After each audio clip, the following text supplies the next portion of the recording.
dois últimos suspeitos de envolvimento na morte do comerciante Silvio Ronaldo foram presos neste fim de semana. A gente tem acompanhado as investigações da Polícia Civil desde o momento em que esse crime aconteceu lá na região do Grande Colorado, em Sobradinho 2. E semana passada, nós noticiamos que 3 criminosos já tinham sido presos. A gente fala agora com a repórter Vitória Mello, que está com o delegado Laércio de Carvalho, responsável pelas investigações. Vitória, boa tarde, é com você. Investigação concluída, todos os presos encontrados e colocados atrás das grades.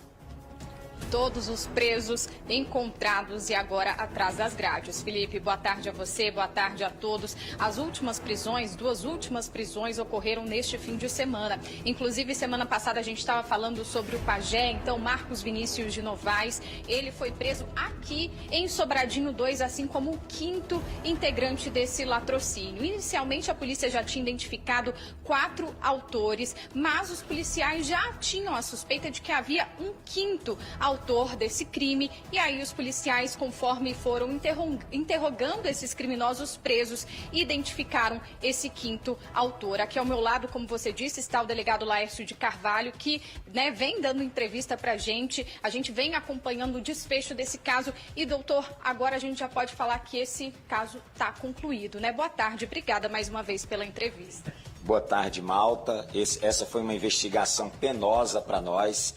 Por várias vezes as nossas equipes tiveram que sair do Distrito Federal à procura desses indivíduos, mas graças a Deus encerramos a investigação com os 5 envolvidos presos e a resposta da Polícia Civil à sociedade que tanto necessitava desse retorno da polícia. Vocês já tinham identificado 4 autores e tinha a suspeita de um 5º envolvido. Durante os depoimentos, vocês tiveram a identidade desse 5º envolvido. Seria aquela pessoa que estava passando informações privilegiadas sobre o empresário para esses criminosos? Sim, desde o início dessa investigação que nós tínhamos a impressão de haver alguém com conhecimento muito aprofundado da rotina desse empresário. Esse indivíduo, além de morar relativamente próximo do empresário, ele frequentava os mesmos lugares. Ele era sempre visto em uma panificadora onde o empresário costumava tomar café. Ele era visto em uma oficina mecânica nas imediações na casa do empresário e frequentada por ele. Então haviam vários pontos de encontro onde esse criminoso se aproveitava dessa rotina para conhecer melhor a vida do empresário e dessa forma colaborar com o restante da quadrilha, passando essas informações privilegiadas.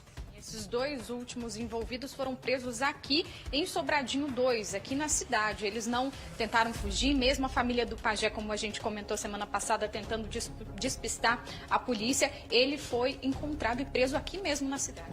Na verdade, todos eles fugiram da cidade onde cometeram o crime e ficaram alguns dias fora.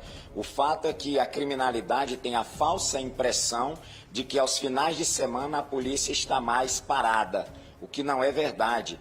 Principalmente nesse caso, nós trabalhamos de domingo a domingo. Então, o vacilo que o bandido sempre dá é esse, imaginar que em algum momento a polícia pode estar descansando. E aí vieram visitar familiares e foi nessa ocasião, então, que nós realizamos a prisão dessa dupla de criminosos, que foram os últimos a ser presos. O 5º envolvido, como o senhor comentou, era o responsável por passar informações, acompanhar o empresário e a rotina dele. E qual era a atuação do pajé? O pajé foi um dos indivíduos que teve a atuação mais intensa. Segundo os próprios comparsas, ele teria sido um dos indivíduos que desferiu tiros na vítima. Estava armado, é um sujeito violento, é um sujeito que estava em prisão domiciliar pela prática de assalto à mão armada, logo um marginal acostumado a essa prática criminosa de praticar roubos.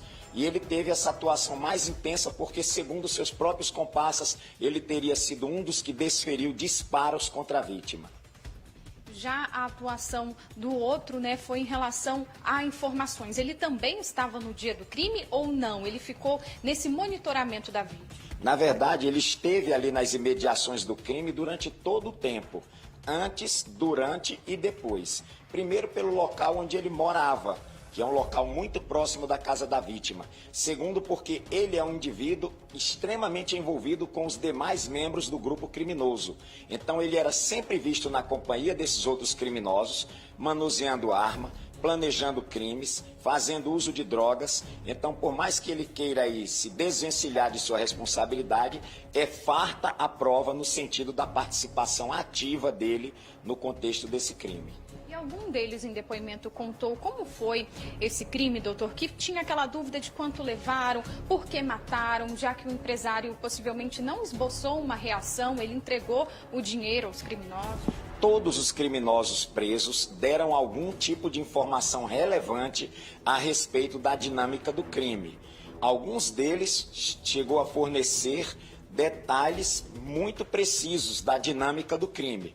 Outros se ativeram a dar informações superficiais, mas todos, de alguma maneira, deram informações que contribuíram com a elucidação completa desse delito.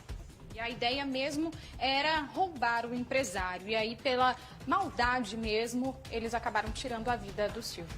Com certeza, o intuito do grupo inteiro foi se apropriar de valores. Todos eles, sem nenhuma exceção, tinham plena consciência de que haviam elevados valores em espécies no interior da casa da vítima. Eles estudaram durante muitos dias a rotina dessa vítima, conheciam bem. Então, nenhum entrou ali naquela casa imaginando que nada iria encontrar. Podem até ter se decepcionado com o quantum, com o valor localizado no interior da casa, mas que sabiam que havia muito dinheiro lá, isso é certo. Como o senhor disse, são criminosos com vasta ficha criminal. Então, assim, a polícia concluiu esse trabalho com sucesso até para tirar esses bandidos das ruas, né? É verdade, eu quero aqui fazer um agradecimento a todos vocês da imprensa, porque por conta desse trabalho tão bem feito que vocês fizeram, um outro latrocínio que ocorreu no estado do Maranhão, na cidade de Barra do Corda, acabou sendo esclarecido. Nós estamos hoje cumprindo a prisão de um desses marginais pela prática de um latrocínio ocorrido lá no estado do Maranhão por um dos integrantes desse grupo criminoso que tirou a vida desse empresário. Então, por aí vocês percebem o quanto essa organização criminosa era voltada à prática de crimes bárbaros. E, doutor, familiares, né? Tiveram vários integrantes desse grupo que familiares ajudaram. Todos eles vão acabar respondendo por crimes? Com certeza. Na verdade, todos os familiares de todos esses marginais colaboraram para tentar fazer com que eles se livrassem da justiça, fornecendo meios materiais para que eles fugissem, carro, dinheiro e toda sorte de aparato.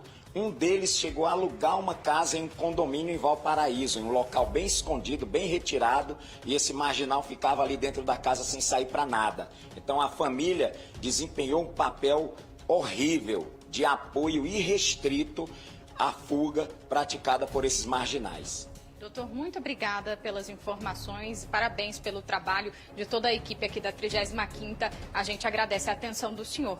Então é isso, Felipe. Caso encerrado, 5 criminosos autores do latrocínio do empresário Silvio Ronaldo já estão atrás das grades e o que a gente espera é que continuem presos. Eu volto com você. Obrigado, Vitória. Eu recebo, junto com a equipe aqui, os agradecimentos do Dr. Laércio, transmito também os parabéns à equipe da polícia.